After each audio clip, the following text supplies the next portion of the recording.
Mga kaibigan, maligayang pagdating sa aking bagong explanation video. Ngayon ay sisimulan na natin ang talakayan tungkol sa apoy sa dugo. Kung nagustuhan ninyo ang video, huwag kalimutang mag-subscribe sa aming channel na Series Explained PH. Para sa mga nanonood mula sa Facebook, ang link ng aming YouTube channel ay nasa video description. I-click lamang ang link at mag-subscribe upang makatanggap ng lahat ng mga update. Maraming salamat po sa inyong suporta. Muling binalot ng bangungot ang buhay ni Vanessa at ang sanhi ay ang kanyang pinakamamahal na anak, si Mikay. Ang taong pinakamahal niya ang siyang nagtulak sa kanya pabalik sa dilim ng nakaraan. Sa kabila ng maraming pagtatangka niyang magpatawad, hindi tumigil si Kiara. Sa halip, naging determinado itong wasakin ang lahat ng mahal ni Vanessa. Nang gabing iyon, nagsalpukan ang pagkakasala at paghihiganti. Nagbabadya ng trahedya. Ngayon, hindi lamang buhay ni Vanessa ang nakataya, kundi pati ang kinabukasan ni Mikay at ang huling pag-asa ng pamilya. Nagsimula ang lahat sa isang tawag.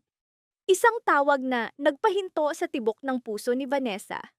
Sa kabilang linya si Kiara, at ang ilang salitang binitiwan niya ay sapat upang magpatindig ng balahibo ng sinumang ina. Nasa akin si Mikay. Sa isang iglap, naglaho ang mga pagdududa ni Vanessa, at ang takot ay naging realidad.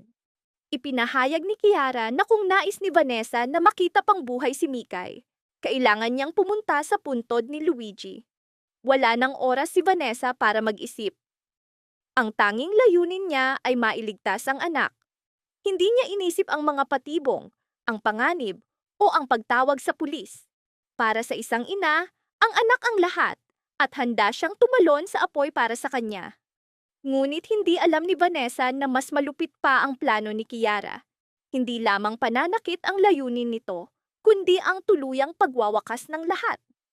Sa puntod ni Luigi, naghihintay si Kiara. Tahimik, malamig, mas mapanganib kaysa dati. Sa loob ng maraming taon, umaasa siyang patatawarin siya ni Vanessa. Ngunit habang lumilipas ang panahon, naging malinaw na imposibleng mangyari iyon. Sobra na ang kanyang mga kasalanan at wala ng kaligtasan. Ang pinaka-nakakatakot na katotohanan, alam na ni Mikay ang lahat. Alam niyang si Kiara ang may sala sa pagkamatay ni Luigi. Alam din niya ang tungkol sa kanyang lolo.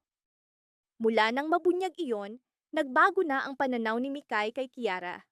Hindi na siya inosenteng batang madaling mauto, hindi na siya ang batang naniniwala sa bawat paliwanag. Alam na niya ang katotohanan, at iyon ang pinakamalupit na parusa para kay Kiara. Sa unang pagkakataon, naramdaman ni Kiara na unti-unting nawawala ang lahat. At kapag ang isang tao ay wala ng pag-asa, lalo silang nagiging mapanganib. Pagdating ni Vanessa, agad niyang hinanap si Mikay. Ang makita itong buhay ay nagbigay ng panandaliang ginhawa, ngunit agad din iyong naglaho. Napansin niya ang kakaibang titig sa mga mata ni Kiara. Hindi iyon mukha ng pagsisisi o panghihinayang. Isa iyong palatandaan ng mas malalim na plano, na agad ding nabunyag. Biglang lumala ang sitwasyon, mas mapanganib, mas nakakatakot.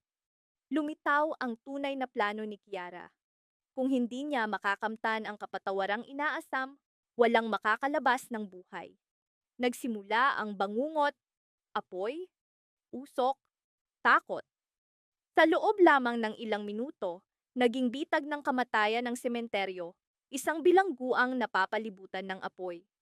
Habang lumalaki ang apoy, lalo ring lumalim ang pagkawalang pag-asa ni Mikay. Paulit-ulit siyang nakiusap.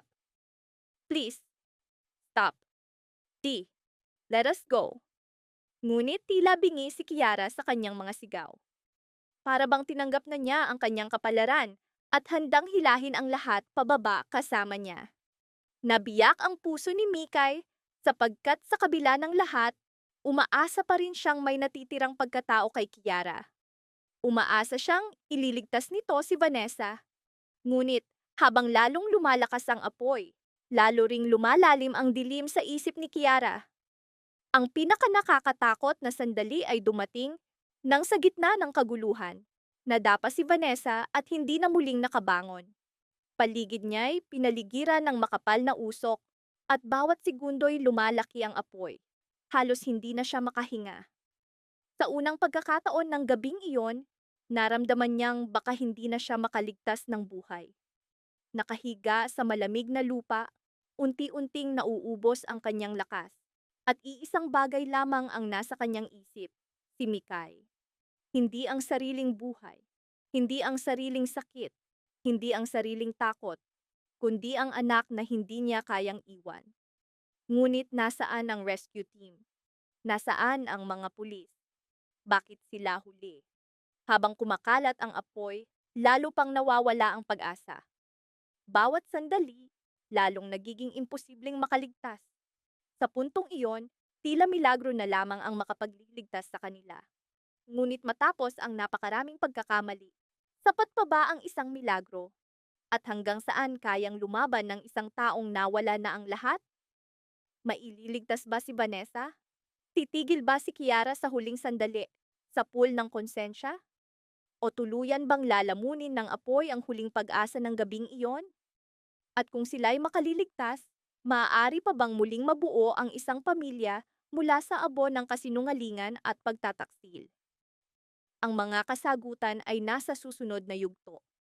At maniwala ka, mas mabibigat pang revelasyon ang naghihintay.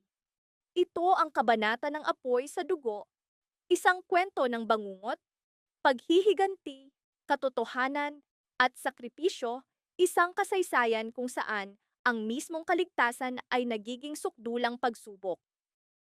Maraming salamat sa panonood ng buong video.